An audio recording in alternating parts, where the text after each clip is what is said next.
Presiden Joko Widodo mengubah sejumlah nomenklatur di kabinetnya. Salah satunya adalah dengan menggabungkan Kementerian Kehutanan dan Lingkungan Hidup.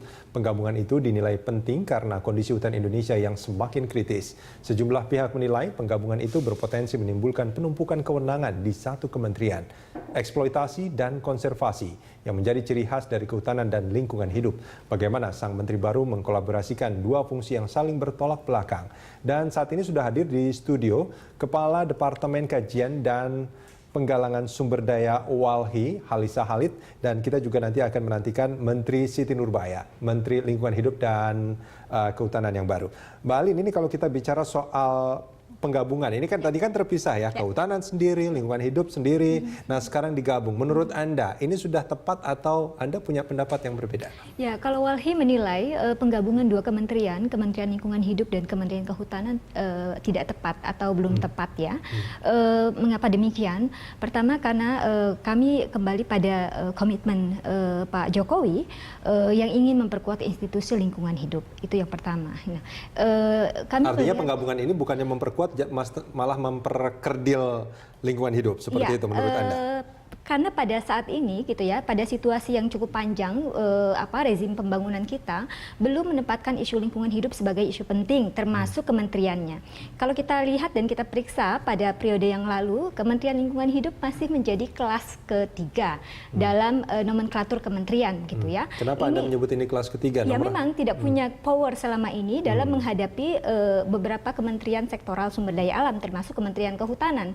Meskipun pada di tahun 2009 sebenarnya sudah memiliki modal yang cukup kuat ya, Undang-Undang 32 tahun 2009 itu merupakan modal yang kuat bagi Kementerian Lingkungan Hidup. Contohnya dia tidak punya power itu seperti apa Mbak Alin? Mungkin bisa diberikan beberapa contoh. Ya, dalam penegakan hukum saja gitu ya, berbagai kasus pelanggaran lingkungan gitu yang dilakukan oleh berbagai perusahaan yang terkait dengan izin yang dikeluarkan oleh Kementerian Kehutanan, misalnya dalam kasus kebakaran hutan, itu tidak mampu diselesaikan ya oleh aparat penegak hukum yang ada di Kementerian Lingkungan Hidup gitu. Karena dengan anggapan bahwa perusahaan itu sudah memiliki izin dari Kementerian Kehutanan. Itu satu. Kedua, memang juga secara politik begitu ya, karena ini juga diakui oleh Kementerian Lingkungan Hidup sebelumnya bahwa kami ini tidak memiliki power yang cukup kuat dibandingkan dengan kementerian sektoral lain seperti Departemen Kehutanan begitu, seperti Kementerian Kehutanan gitu ya.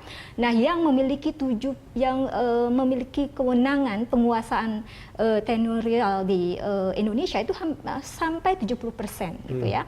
Jadi karena itulah, karena memiliki kewenangan seperti itu gitu ya, sehingga ego sektoral di Kementerian Kehutanan itu begitu kuat. Nah, bukankah dengan digabungnya Kementerian Kehutanan dan Lingkungan Hidup, betul, ini jadi tidak ada ego sektoral lagi? Ya, kalau kita melihat pada situasi itu yang kami bilang sebenarnya tidak tepat atau belum tepat, bukan tidak benar begitu ya. Kenapa demikian begitu?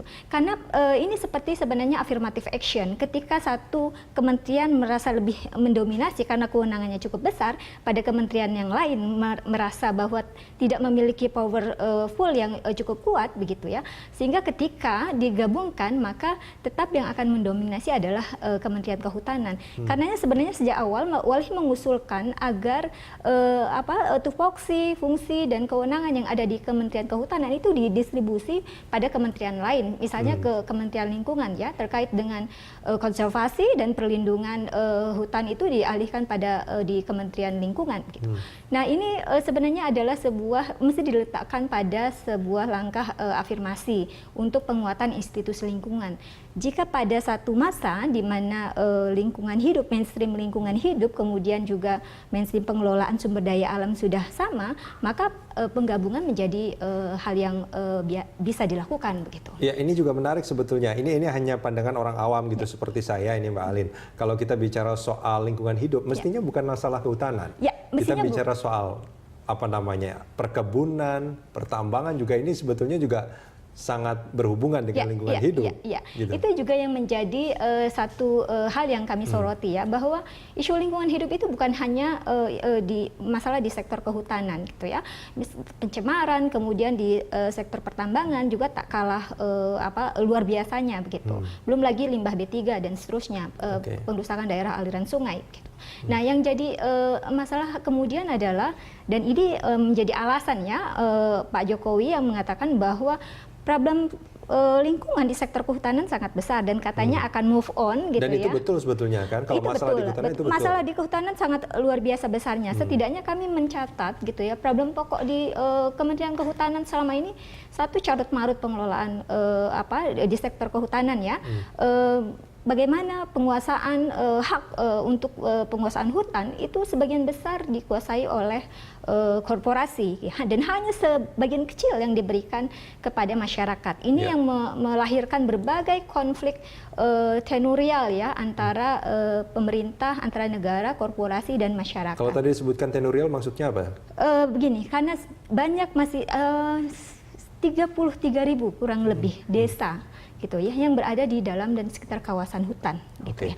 Dan ini yang selalu menimbulkan sangat bergantung konflik. dengan hutan yang sebetulnya. Sangat bergantung dengan hutan, sumber kehidupannya bergantung dari hutan begitu ya. Tapi izin penguasaannya dikeluarkan oleh siapa? Oleh Kementerian Kehutanan, dan 70% ya penguasaan tenurial kita itu dikuasai oleh Kementerian Kehutanan. Dan Kementerian Kehutanan tidak mengetahui secara persis bahwa desa-desa yang berada di sekitar hutan itu adalah desa-desa yang orang-orangnya sangat bergantung dengan keberadaan hutan itu. Saya kira tidak mungkin begitu ya, karena sebenarnya kan secara teknologi juga diketahui dan berbagai laporan sudah menunjukkan itu. Gitu. Artinya sangat disengaja.